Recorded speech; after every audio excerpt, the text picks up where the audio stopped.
Hey, Master Manio here with AKF Lexington Martial Arts. Hey, don't forget, like, subscribe, and comment on my videos. And in the relatively near future, I will be picking somebody to win a nice fancy new set of nunchucks or a fancy new extreme bow staff.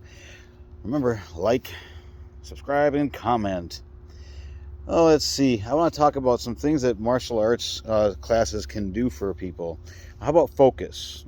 How does a good martial arts class really develop and work on focus? Um, First of all, if it doesn't, you're in the wrong martial arts school. When you're out shopping for martial arts schools, try to consider a little bit of their background, who they're associated with, who they report to, and what their quality standards are, and what they not only what they claim they can do, but any evidence that you can find, such as reviews, etc., that tell you if they actually do it. Look at their name. If their name has a descriptor in front that makes them sound like the best, ask yourself why they needed to do that. Ours is AKF Martial Arts. Simple, no descriptor, just who we are. Come in. You're going to see why we don't need to kind of tell everybody that we're the best, because we hold ourselves to that quality, and identifying what students need is one of those quality factors. Focus is one of those factors. So martial arts classes, one of the things that helps martial arts classes do things different or better than a standard school setting or a home setting or another sports setting is the simple fact that we we know that it takes repetition, repetition, repetition, repetition. It's not about coming down on somebody for making mistakes and not being focused, though it does take accountability. It's not about giving everybody a trophy, but it is about celebrating successes. One of the things that martial artists are great at doing is defining clearly what's expected. I tell our students that your job is to learn what's expected of you and then try to accomplish it before you're told, not just on the mat, but at home and in school too.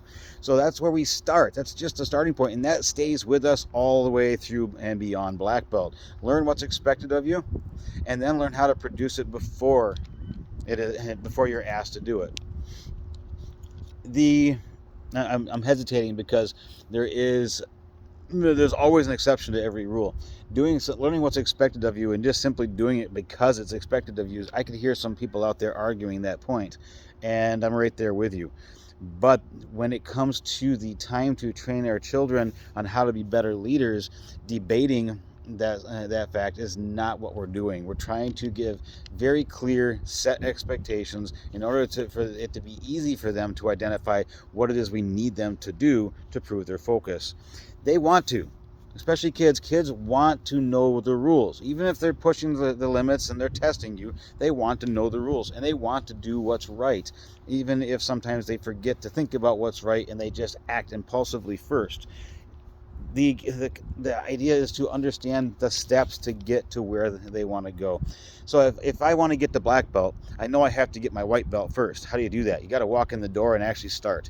How do you get from your white belt? In order to get to black belt, you got to get your yellow stripe, your very first belt test. How do you do that? You need to be in class and find out. There are steps you have to do. You have to know your form. What's a form? It's a collection of moves that proves to me that you are learning what it is I need you to learn. Those little bitty steps, learning how to do a front snap kick with all three parts being demonstrated, the bent knee, the straight leg, the bent knee.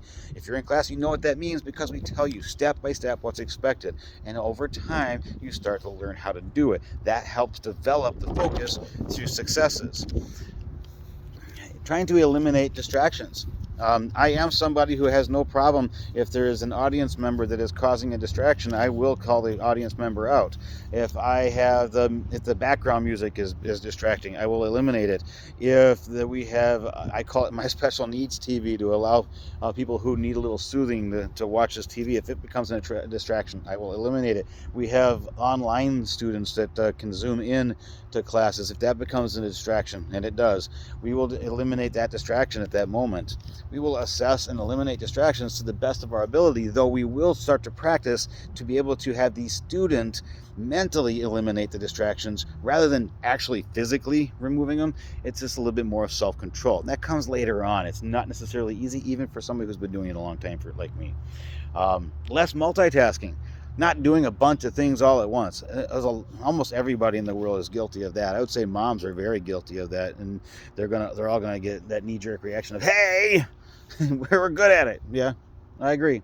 But if you focus on one task, you're a whole lot better at actually multitasking it, and not multitasking. You're better at focusing on it, and you get better quality out of it. So even in class, I will have a drill that has multiple different things that are necessary out of it. Every form is like that, but I will give you 1, 2, or 3 things that I really want you to focus on.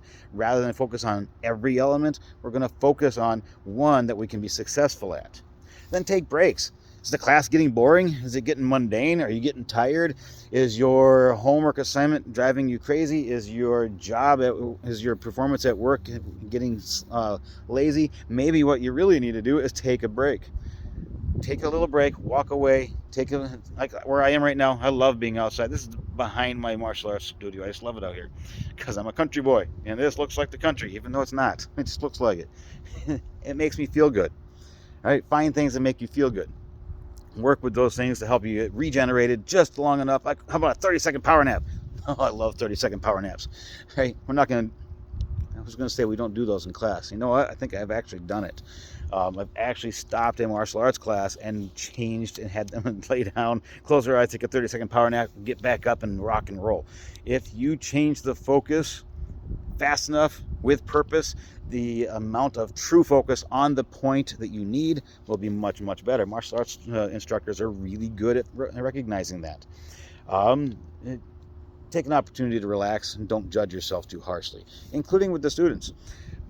When we inform a student that they're doing something wrong, it's also usually blanketed in either a compliment of something they've done right, or it's a direction as to how to quickly fix it, and then immediately compliment it as soon as they fix it.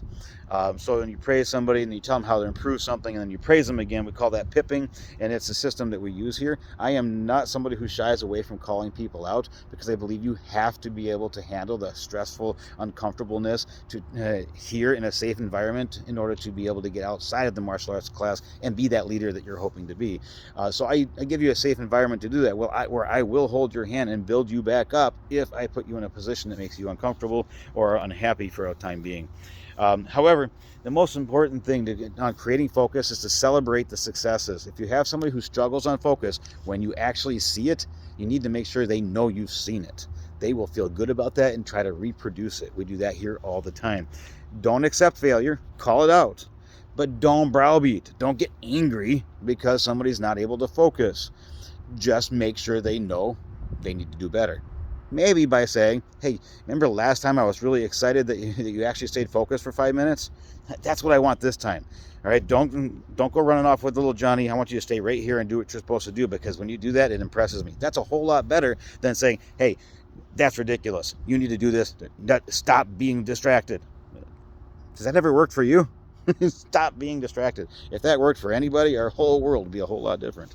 So repeat, repeat, repeat. All right, define, know a clear path. If you fail, have a clear path to success. Don't just have a fail. Complement success and have a clear path to getting where you want to go. That will help you focus. Martial arts instructors are going to see opportunities and see all these things and help to build your student up to great leaders. If you like what I had to say in this video, make sure you like, subscribe, and comment.